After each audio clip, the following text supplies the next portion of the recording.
Assalamualaikum dan salam sejahtera. Edisi Buletin Selatan 5 Februari 2015. Transformasi menjadikan Johor Bahru bandaraya bertaraf antarabangsa menjelang 2020 merupakan agenda utama yang didukung Majlis Bandaraya Johor Bahru MBJB pada masa kini. Menurut Ketua Whip MBJB Datuk Yahya Jaafar, bagaimanapun transformasi tersebut bukanlah dari segi pembangunan secara fizikal semata-mata, namun aspek utama yang turut ditekankan ialah pembangunan mental dan cara pemikiran masyarakat di Johor Bahru. Dan pertamanya kita harus lihat bahawa pembangunan yang ada di sebuah bandaraya ini bukanlah bersandarkan dari segi pembangunan tanah ataupun pencakar langit, tapi kita kena lihat dari segi keseluruhan sosial ekonominya turut menjadi pembangkit kepada pembangunan sebuah bandaraya.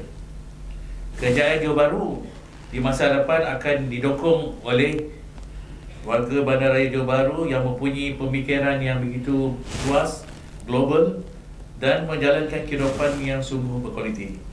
Bagi saya di Majlis Bandaraya, ingin membawa agenda transformasi Johor Bahru ini yang bersepadu di mana pembangunan fizikal turut diseimbangkan dengan kelestarian warga bandaraya Johor Bahru.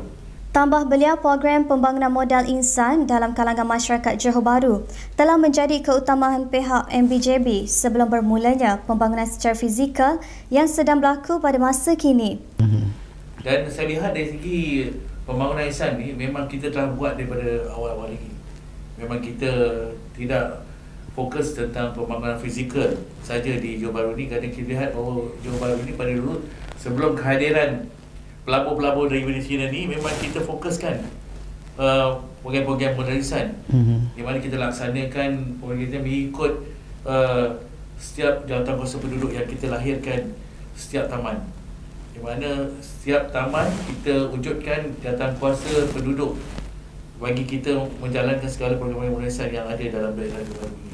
Beliau berkata demikian ketika ditemu bual menerusi program Bicara Selatan terbitan TV Selatan. Sementara itu, kerjasama yang baik perlu dijalankan antara agensi-agensi kerajaan bersama MBJB untuk mencapai matlamat Johor Bahru bandaraya bertaraf antarabangsa menjelang 2020. Menurut Datuk Yahya, agensi tersebut perlu memainkan peranan yang telah dipertanggungjawabkan kepada mereka dalam bersama-sama membantu mencapai matlamat tersebut yang kini hanya berbaki kurang 5 tahun lagi. Dan engagement yang saya cakap tadi, itulah engagement antara agensi-agensi yang ada di bawah Kerajaan Negeri Johor, seperti JKR, Segala Singgara, dan dia bekerjasama. Kalau tanpa kerjasama daripada agensi-agensi kerajaan ini, saya rasa mungkin kita sukar untuk menjadikan bandaraya sebuah bandaraya yang bermasa pada 2020. Dan alhamdulillah, kepimpinan yang Datuk Bandar yang ada sekarang ni dapat menjadi sebagai koordinator dengan agensi-agensi yang ada, dan kita sekarang bergerak ke hadapan. Dan kita lihat bahawa 5 tahun ini bukan satu jangka masa yang panjang. Betul. Dalam setahun 2 tahun ni kita kena lihat apa yang kita perlu buat. Dalam pada itu, mengulas mengenai nasib peniaga bazar karat menjelang transformasi bandaraya Johor Bahru, beliau berkata penyusunan semula bazar karat akan dilakukan semula mengikut pelan transformasi penjaja. Okay, sekarang ni kita membuat satu langkah transformasi penjaja. Susun atur bazar karat ni. Dan kita lihat dulu kita membenarkan bazar karat tu menjalankan aktiviti penyangkal makan, dan akhir-akhir ni kita dah downscale, kita cakap tak sesuai. Kerana aktiviti restoran sebagai kena cari kedai yang berhampiran dan dia akur. Dan sebagai besar sekarang ni menjual baju-baju Johor dan sebagainya. Dan transformasi yang kita buat, kita akan susun bazar karat tu mengikut keperluan. Kalau dia menjaga JC, kalau menjaga permainan. Jadi masyarakat pengunjung datang dia faham kat mana nak tuju. Jual kasut. Lebih berstruktur. Jadi ada bahagian dia. Sebagaimana yang kita lihat di Petaling Street, macam mana susun atur ini dalam plan transformasi penjaja yang kita buatkan. Perlu dilaksanakan dalam tahun 2020. Kalau saya dah berjumpa dengan Persatuan, nak tak nak kena terima, kerana kita telah lakukan di pasar-pasar malam. Kalau kita lihat pasar malam di stadium, di Kampung Melayu, susunan tu kita dah buat. Bermakna satu row tu jual ikan, satu row jual daging, sayur-sayur. Tak ada lagi sebelah-sebelah lagi. Campur-campur tak ada. Tapi pada peringkat awal memanglah penjaja ni marah. Tak biasa. Tapi pengunjung appreciate apa yang kita buat. Kerana dia senang. Kalau datang sana, dia akan tahu apa yang dia nak beli. Legoland Malaysia Resort mengambil inisiatif menganjurkan beberapa program bersempena perayaan Tahun Baharu Cina termasuk memberi peluang kepada pengunjung menghasilkan 1,888 buah limau Mandarin menggunakan blok Lego. Pengurus besarnya, Mak Jeremy berkata penghasilan Lego limau sebagai tarikan terbaharu di taman tema berkenaan bermula semalam sehingga 22 Februari depan dan akan dicatatkan dalam Malaysia Book of Records MBR sebagai penghasilan Lego buah limau terbanyak di negara pada 6 Mac. Kesemua 1,888 biji buah limau itu akan dihasilkan menggunakan 69,856 blok Lego. Penghasilan sebiji limau itu memerlukan penggunaan 37 blok Lego. Jeremy berkata limau Mandarin dianggap simbol nasib baik bagi masyarakat Cina dan orang ramai diharap menggunakan imajinasi dan kreativiti mereka dalam menghasilkan limau berkenaan. Menurutnya, selain itu, Legoland Malaysia turut mengadakan tarikan Make-A-Wish, iaitu pengunjung yang berminat boleh menulis hajat mereka pada sekeping kad yang kemudiannya digantung di pokok di taman tema berkenaan bermula awal bulan ini hingga hujung bulan ini. Jeremy berkata pihaknya berharap dengan adanya aktiviti seumpama itu, ia dapat mengeratkan institusi kekeluargaan sempena Tahun Kambing berkenaan. Seramai 80 sukarelawan Universiti Tun Hussein On Malaysia UTHM menyertai misi bantuan pembersihan pasca banjir ke negeri Pantai Timur baru-baru ini. Nyata misi tersebut berjaya melaksanakan misi dengan baik selain memperoleh pengalaman baharu menerusi kerja-kerja yang dilakukan serta mengeratkan semangat berkumpulan. Ketua Komunikasi Korporat UTHM, Safri Salim berkata, sukarelawan yang terdiri daripada penuntut Brigade Rela Siswa-Siswi Rela SIS bersama Kor Sukarelawan Siswa-Siswi Suksis itu memberi tumpuan di kawasan Pekan Pahang. Memetik laporan utusan online, misi pada kali ini memberi fokus terhadap kerja-kerja pengasingan dan pengagihan barang bantuan serta pembersihan kawasan sekolah, masjid dan klinik di daerah itu yang rosak teruk akibat banjir. Syafri berkata selain kerja pembersihan, pasukan sukarelawan itu turut memberi khidmat nasihat dan sokongan moral kepada mangsa bagi meringankan beban yang ditanggung mereka. Tugas itu turut disertai oleh anggota rela daerah Pekan bagi membersihkan lokasi-lokasi seperti Sekolah Kebangsaan SK Temai, Masjid Jamik Mukim Temai dan Klinik Desa Kampung Temai Tengah. Ke berita tempatan lain, Penguatkuasaan Akta Kawalan Harga dan Anti Pencatutan 2011 perlu bagi membantras keengganan perniaga menurunkan harga barang. Demikian menurut Setiausaha Agung Gabungan Persatuan-Persatuan Pengguna Malaysia FOMCA, Datuk Paul Silvaraj. Menurutnya, peruntukan akta untuk kawalan harga sudah diwujudkan, namun pihak Kementerian Perdagangan Dalam Negeri, Koperasi dan Kepenggunaan harus menguatkuasakan semula supaya pembekal dan peniaga dapat mengikut peraturan yang telah ditetapkan. Tindakan undang-undang akan dikenakan kepada peniaga yang ingkar dengan arahan kementerian untuk menurunkan harga barang berikutan penurunan harga minyak dan keadaan ekonomi semasa ketika ini. Datuk Paul berkata setakat ini sudah banyak aduan mengenai ketidakpuasan pengguna terhadap harga barang yang tidak turun.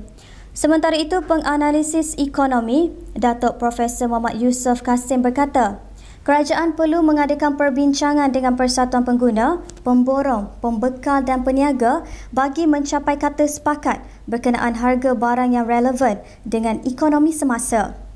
Perbincangan itu perlu meliputi kos pengeluaran, kos bahan mentah, tenaga dan pengangkutan supaya harga barangan relevan untuk harga pasaran dan tidak membebankan pengguna. Tambah beliau, penurunan harga minyak dan keadaan ekonomi semasa ketika ini, para pembekal dan pemborong yang menurunkan harga barangan, mereka pastinya akan dapat meningkatkan lagi jualan mereka. Seterusnya, laporan sukan kita bersama Arif Ani dalam Arena Selatan.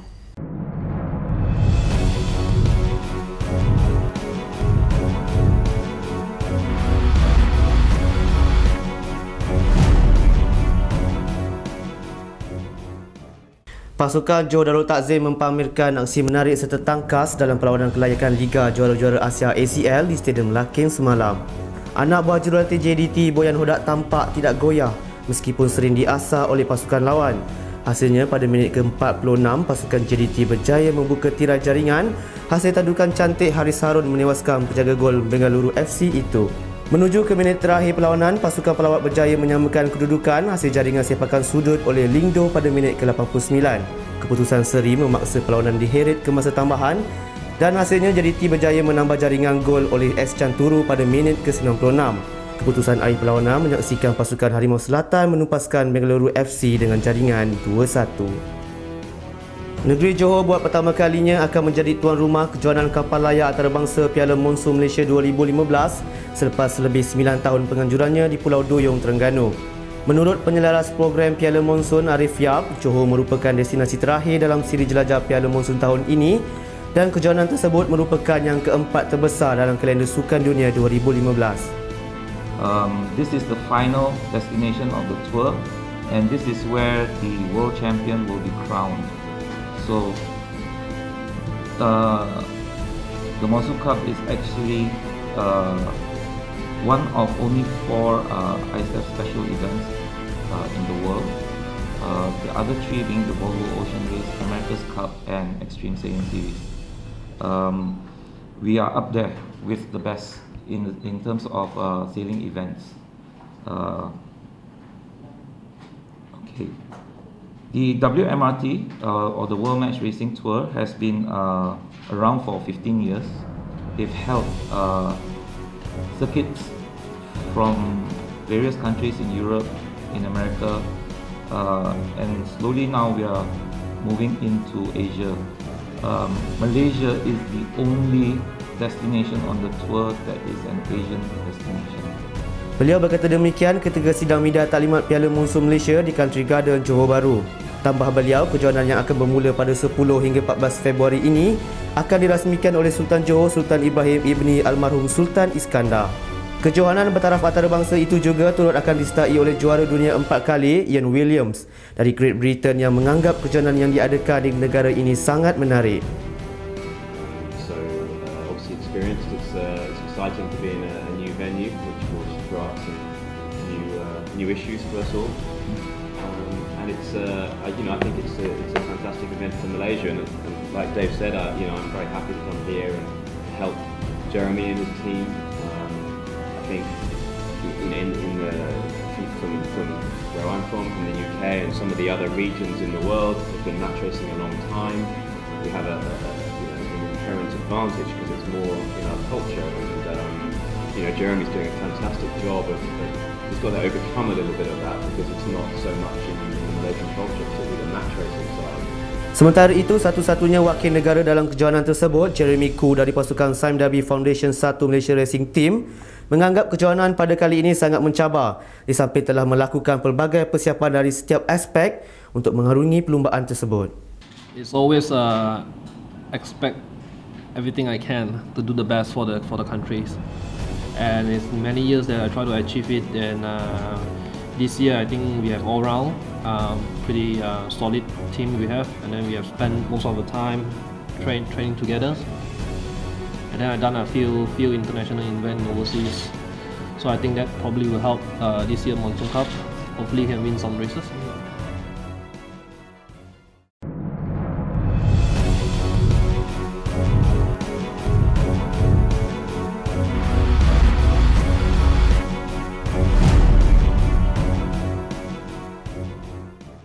Sekian edisi Buletin Selatan. Terus tonton kami di www.tvselatan.com.my bagi paparan berita terkini. Salam takzim.